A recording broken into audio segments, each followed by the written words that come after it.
All right, y'all go ahead and copy these down. We got to get started. Sorry, the Zoom was not working. I got that fixed though.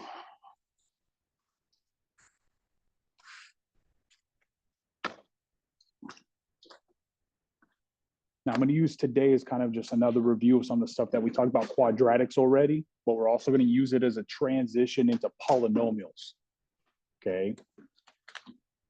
We're going to find that quadratics we're able to talk about a lot, and it's definitely centered around the vertex. But this helps us open up and understand some of the things that we need to watch for when it comes to just polynomials in general as well.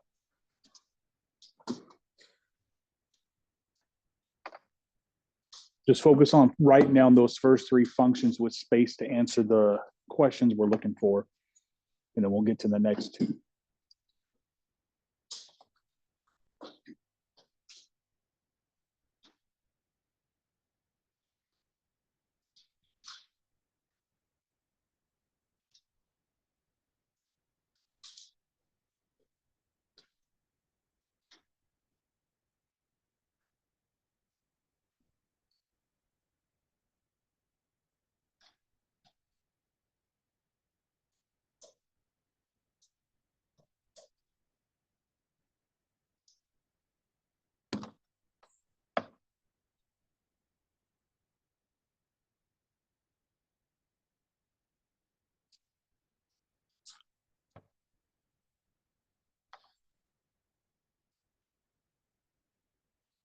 All right, so I'm going to jump into this first one. Okay. Now, so as we deal with different types of functions, right, we always want to highlight the patterns that we're looking at. So this first one, things that we want to identify is the fact that we're working with something that's quadratic. That is definitely important. Okay. From this perspective, this is a problem where we would have been like, hey, P of X equals X squared. And I know that the shape of that graph then is going to look something like that when I just think about the graph. And we want to use that as we move forward, right? With that said, some other things that are going to start to help us, especially as we begin to work with polynomials, is going to be stuff like the leading coefficient and the intercepts, right? What is the domain of this function? Because that's one thing we should have already, right? All real numbers. So this is true for any polynomial, right? Doesn't matter x squared, x cubed, x to the 17th. All real numbers for the domain. What is the leading coefficient of this problem? -3, right? Remember yesterday, that's where we went through and showed that that -3 represents a, the same that we would see if this was x squared plus bx, sorry, ax squared plus bx plus c. The a value here is the same as it would be right in front of x squared. So that's why we call it the leading coefficient. What is something we could take from that leading coefficient from a graphing perspective?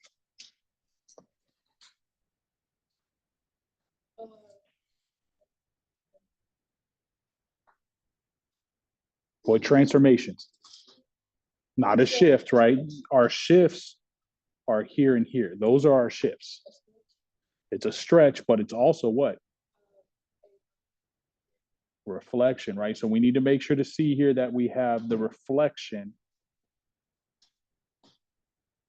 from our leading coefficient, right? That's one of the things that, as far as we move into other types of polynomials, you definitely always want to make sure you know, hey, leading coefficient's negative, I'm going to have a reflection.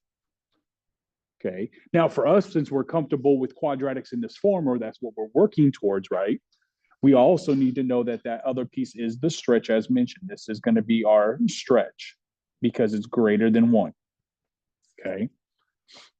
What that means is when I go to graph this, it's going to be a little bit more narrower than before. Okay. Now, as far as the intercepts concerned, right, those are points that are going to help us. As you saw, I'm going to ask for the vertex here in the next problem set. But right now, let's focus on the intercepts. What do we need to do to find intercepts? Because those are helpful points anytime we're working with functions.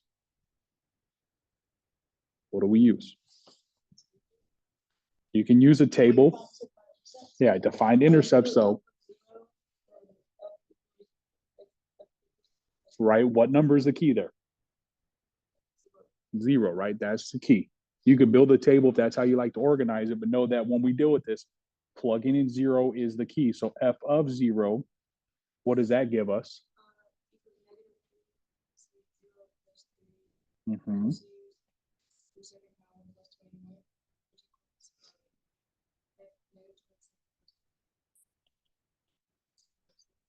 right? But that's our y-intercept, right? When I plug it in, I do the work. I won't follow that. Any concerns there? Now, remember though, when we see this, this is our y-intercept. If you wanted to, you can write this as 0, -6. Okay. But when we say intercepts, we don't want just the y-intercept. What other intercepts do we want? We also want the x-intercepts, right? So if I squeeze this down a little bit, move it over, shift this down. The x-intercepts take a similar process, right? Where we said, as mentioned, f of x equal to 0. That's going to be our x-intercepts. Okay. Now, what you're going to find here is, though, anytime you find your x-intercepts, that's going to be where you're going to have some solving take place. Y-intercept, hey, I plug it in, I'm simplifying, right? Order of operations. X-intercept, I'm going to have to solve this. Now, what did I say is the best way to solve it when we have it in this vertex form? What should we be focused on using to deal with this? What's the opposite of a square, y'all? Square root, right? So make sure you see here that your focus should be to get that piece that's squared by itself. So subtract the 21 from both sides, then divide both sides by the -3. This allows us to move forward and say, hey, let's take the square root of both sides. And as long as I put plus or minus square root of 7, I'm good to go. All right. Now, can we do anything with the square root of 7? All right, but we're just going to leave it alone, right? From an algebra standpoint, we just need to make sure to subtract the 3 from both sides. But at that point, we have our 2x-intercepts. Now, if it asks you to put it as ordered pairs, make sure you see here, it'd be -3 plus the square root of 7, 0, and then -3 minus the square root of 7, 0. Those would be the points that you use. All right. But that right there is what agrees with there's 2 of them, not just 1. Okay.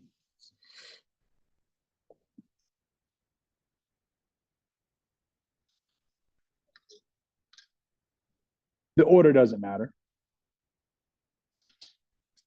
If the homework makes a big deal about order, do your best to follow it, but know on the test that if you were just saying x-intercepts and you've already labeled this whole area as x-intercepts, we could stop there.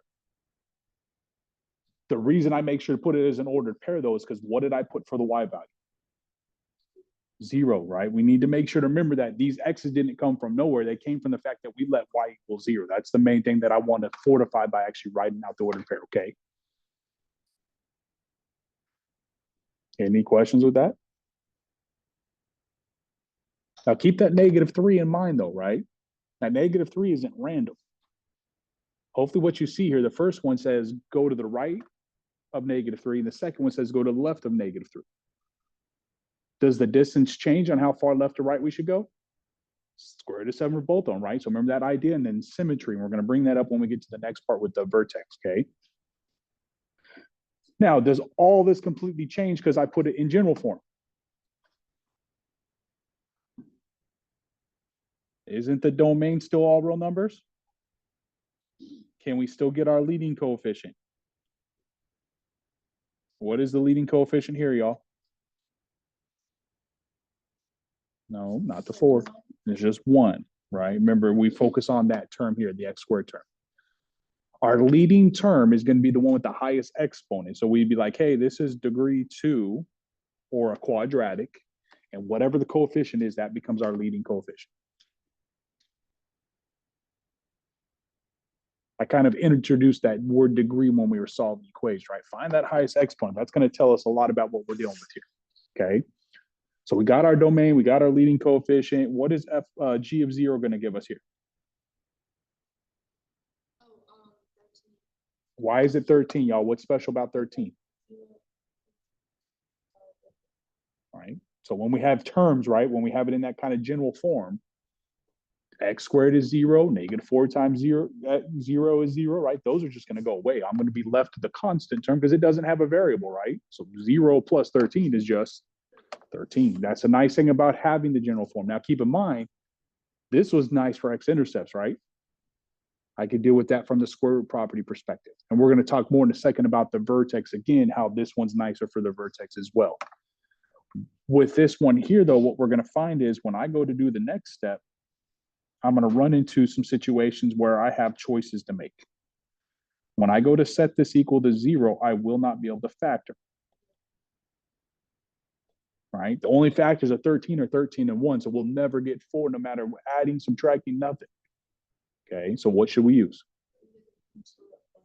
All right, so the quadratic formula says you use the opposite of b plus or minus the square root of b squared minus 4ac all over 2 times a. Now you can go through all that step, but as mentioned, we could also do completing the square, right? This one's nice for completing the square because once you get the 13 out of the way, b is even. And we like b being even from that perspective because it's easy to take half of it, right? And also keep in mind, we already mentioned that a was 1, so that leads to that as well. But half of b squared gives us 4. I'm going to add the 4 to both sides, though. This allows us to factor. Remember, the whole point of that is to be able to factor. That's what completing the square for is. Hey, I can factor now. The only difference is, what is it equal to? -9, right? Normally, we were factoring, we wanted it equal to 0. Okay, equal to 0 was our focus. This is an exception, though, because both our factors were x minus 2, right? X minus 2 times x minus 2, we write as a square. And now we can go forward and do our square root. And what you'll see here, this will give us x minus 2 equal to plus or minus 3i, or x equal to 2 plus or minus 3i. Okay, so what does that tell us? It's imaginary, right? So do I get anything from this? It's not real, right? That's definitely what we want to make sure we take from this. So what would we conclude about the x-intercepts? Yeah, no x-intercepts.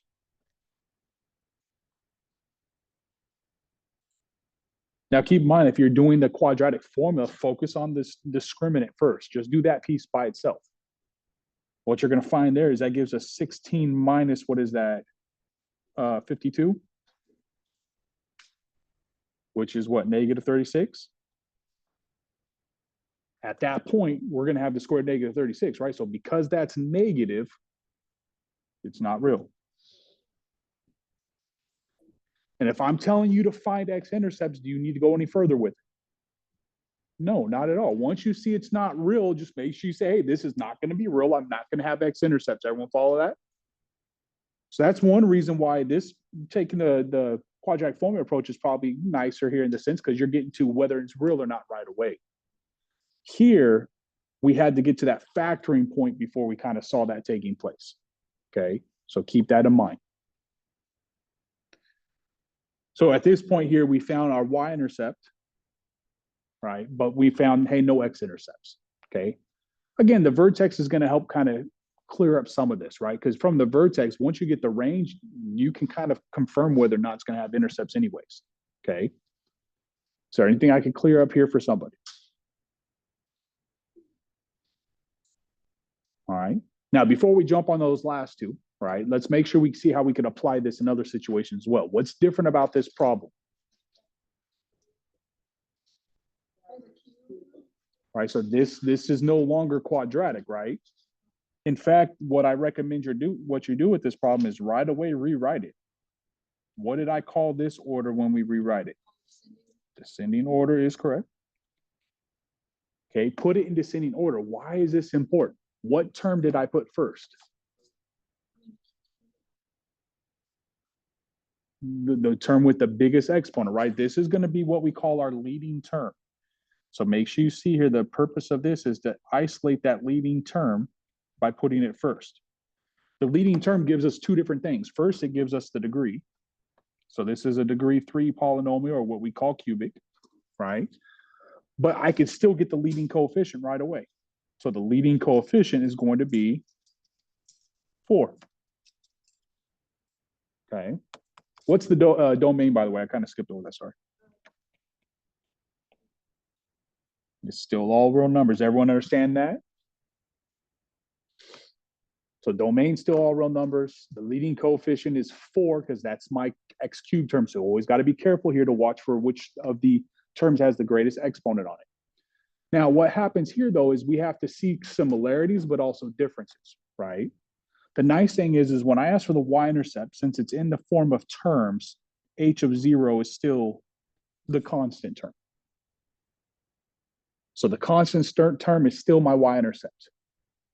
The part that we have to be careful of then is whenever I go to ask for the x-intercepts, what is it that we do with this equation that's a little bit different from quadratics?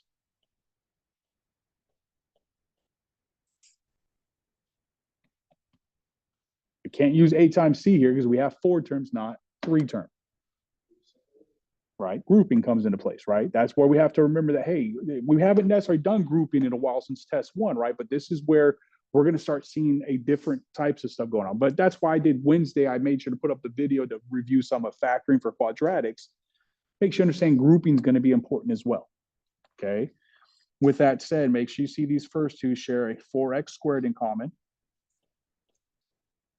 And the second two have a 9, but I'm going to pull out that negative 9 since the 9 was negative, which means I'm going to change both of them to positives. Now, the question is, did grouping work? Right? And we know that because the parentheses are identical. That's the only time it works. Moving forward, grouping is not always going to work. Is that clear to everyone? The first test, it had to work because that was our option. But moving forward, as we go through next week and such, we're going to open up into some division skills to find other ways around, okay? With that said, though, we're not done factoring because we still have an x squared. What do we call it here when we have numbers like 4 and 9 and some subtraction? 4 and 9 are what type of number? Not prime perfect squares, right? And what's another word for subtraction? You're trying to find the what of those two numbers? Difference, right?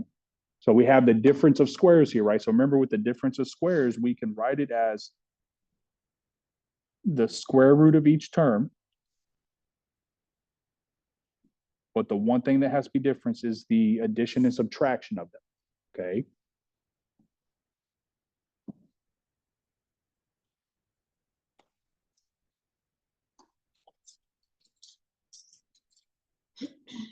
Now, at this point, this is where we set each factor equal to 0, but make sure you see here that's going to give me negative 3, so I'm just going to subtract the 3 from both sides here. And then over here, I'm going to get negative 3 halves and positive 3 halves. And again, make sure you see the sign change, because when you set it equal to 0, you have to add or subtract to get it the constant on the other side. Okay, so that's why we're seeing the sign change. Yeah, difference of squares. Yep. That's the only time it works, though. It does not work with the sum. It only works with the difference. How many solutions did we just get, though? Is it okay to have 3 x-intercepts? Yeah, now be careful here, because when we looked at cube in the past, it looked like this, right? As we move forward, it's going to look more like this, right? So if you think about the x-axis being here, 1, 2, 3 x-intercepts, that's kind of what we found, okay? And we'll work on expanding that as we go. But my main thing I want you to take from this is, hey, we still have a leading coefficient, even though it's degree 3 now. The domain is still all real numbers, and we could still find the intercepts. Now, the way we find the intercepts is going to change a little bit, right? Here is factoring by grouping is one example, okay? I also got a chance to review the difference of squares. So is there any questions with this before we step back to the quadratics?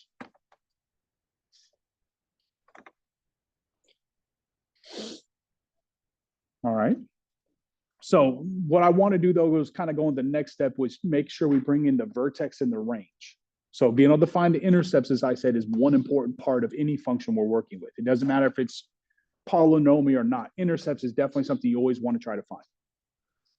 Now, with this said, moving forward, quadratics are special because it has that one point at which it turns. right? When we go back to yesterday, I focused on finding the vertex and then identifying whether it's a minimum or maximum value. Okay, and that's what we want to use here.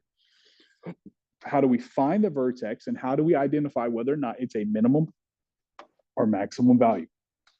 We can then use that information to find the range. Now, hopefully what you're seeing here is I don't have to do much with the domain. I'm just reinforcing the fact that, hey, it's all real numbers.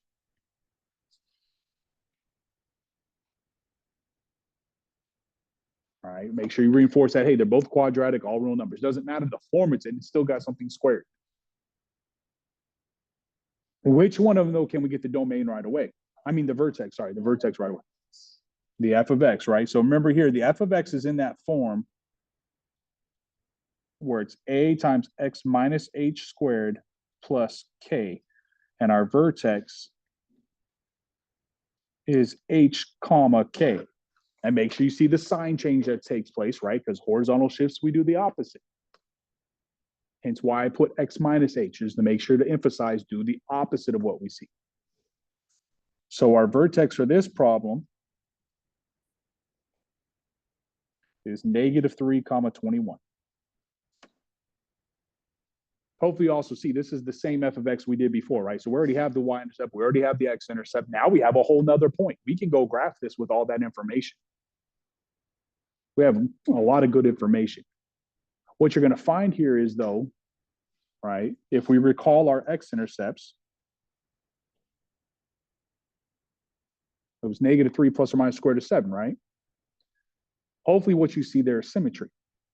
Make sure you understand that when you're using this, one of the things that's nice about finding the vertex is you can get the axis of symmetry. And that's going to be whatever h is. And if you recall, like if we look at these graphs, what I'm saying is when I look at this right through here, these points are going to be the same distance from that axis of symmetry. So make sure, like, once you plot the y-intercept, remember you're going to have another point on the opposite side at the same place. Okay, so keep that in mind. And we see that with those x-intercepts, right? That's why, you know, -3 plus square root of 7, we'll have to get a decimal to approximate, right? But the fact that we have plus square root of 7 and minus square root of 7 highlights that symmetry, right? Go left and right, both in the same distance. Okay, so keep that in mind. Now, that's one aspect that the vertex is helpful. The next aspect, though, is to look at it for the range. Okay. The range can be found now once we get the vertex, but this is where the leading coefficient comes in. What did we say we can conclude from this leading coefficient of -3? What is taking place? But the reflection is the one we're going to focus on right now, right? A stretch we'll deal with. We have enough points at this. Once you get the x-intercept, y-intercept, and the vertex, the stretch, you can kind of plot what you have and you can get it in place, okay? But because it's a reflection, is my vertex a minimum or maximum value? Whenever a is less than 0, it is a maximum value. So because we have a reflection, there's a maximum value. If a is greater than 0, it'll be a minimum value. All right. The way that we'll interpret this in this moment then is the range is going to be -infinity to the 21. Because it was a reflection, I don't want anything bigger than 21. My graph is going from 21 straight down. Okay, that's what we're focusing on. I didn't need the graph anymore, though, because now we have the vertex. But also keep in mind, that's because we can identify horizontal vertical shifts. That's where that comes from. What in the world do I do with this? What did I show we could do yesterday? So I could use completing the square. Do we want to do completing the square, though? No. So what did we say h equals yesterday?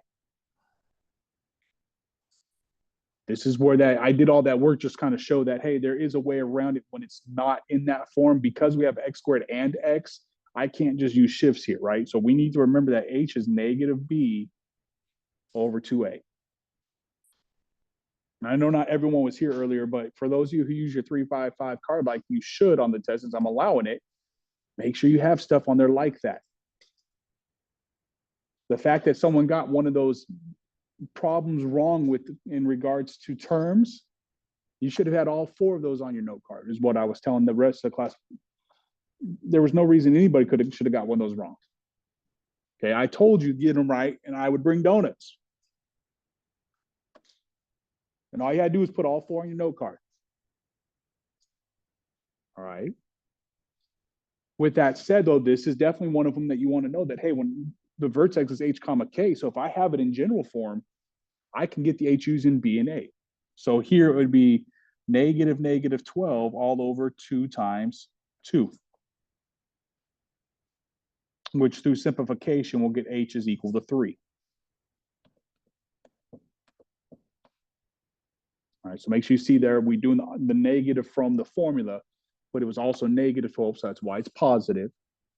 And then 12 divided by 4 is where I'm getting the 3 from. But what do I need to do with the 3, though, to get k?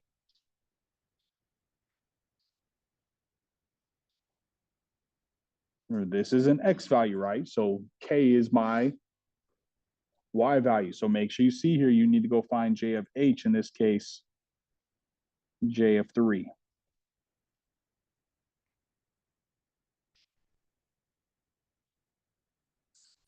So 3 squared is 9. 12 times 3 is 36. So that's going to be what, 18 minus 36. So j of 3 is what, negative 18? And that's going to be our k value. So now we have our vertex.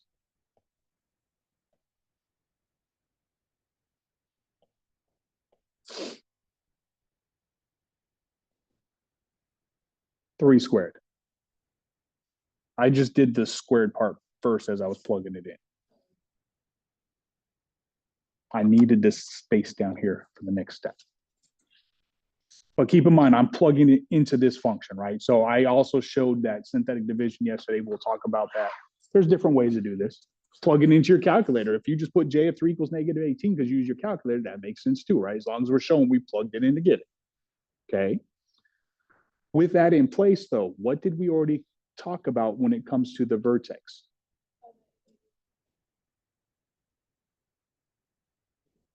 Their symmetry, right? So I can use that to my advantage, right? The axis of symmetry,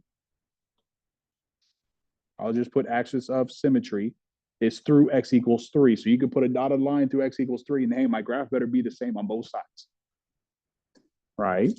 That axis of symmetry goes through the vertex, right? Where is that vertex in relation to all the other points, though?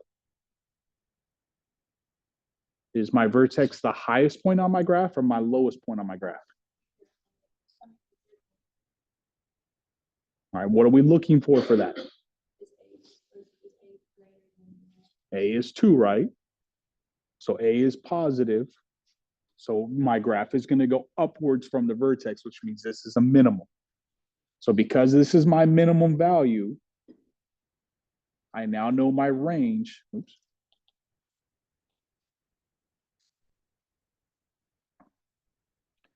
Is negative 18 to infinity. I don't want anything less than negative 18. Negative 18 is the lowest I want to go. Now, this goes back to, like we were talking about, that U shape from a parent function standpoint is always up. It only goes down when there's a reflection involved. So it always has a minimum until there's a reflection. The reflection makes it a maximum. So that's kind of where you should stay. Like, hey, it's a minimum. Well, no, I have a reflection, so now it's a maximum. And if you get stuck, just go over there and write, hey, this is x squared, and remind yourself that's where the vertex is at. That would be a great little, just quick, draw your U shape, put the point at the bottom. That's my vertex. This is x squared. Okay. Now, should I bother finding x-intercepts with j of x if I was asked? What do we set equal to 0 when we go to find x-intercepts? Y. So is y equal to 0 contained in the range that I just gave? Is 0 an element of this thing? Is 0 less than negative 18 or greater than negative 18? That's probably a better way to ask it, right? It's greater than, right? So I do have x-intercepts. That's way to use your range, right? Hey, let me go do this first before I even waste my time trying to find x-intercepts, right? So it's like going back to this one here. If we would have found the vertex first, we could have just stopped all this work right away. Okay. So just to show that, let's erase it and look at it. Anybody need this work still before I erase it?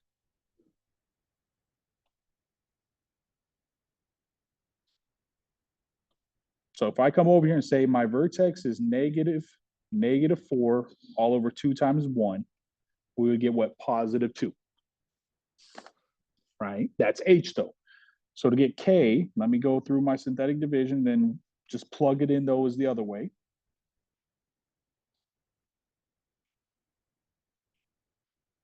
The key here is that 9 is our focus. That's what we're taking away from it. I did all that work to get 9.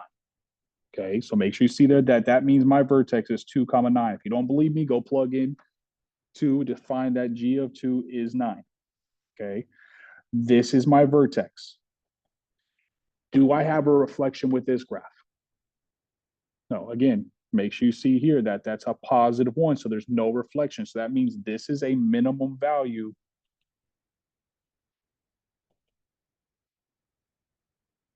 So that means my range for this problem would be 9 to infinity.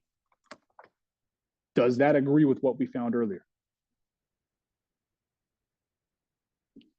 What was special about our zeros of the function, right? So this right here, when you write this statement, this is the zeros of a function. If you remember, right, we had x equal to, what was it, 2 plus or minus 3i? Is that what we got? If you didn't copy down the completing the square, that's where we should get it from, right? I added the 4 in there that wasn't there. So -9 or -13 plus 4 is -9. So that's where the 3i is coming from. And half of 4 is 2. So that's where the 2 is coming from. Okay. But what was going on here that told us no x-intercepts?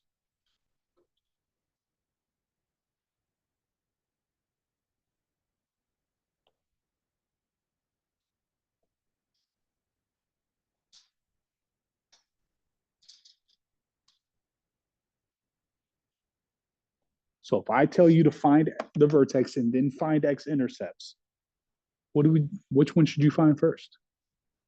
I would find the vertex first, right? Because you could save yourself some work. Now be careful here.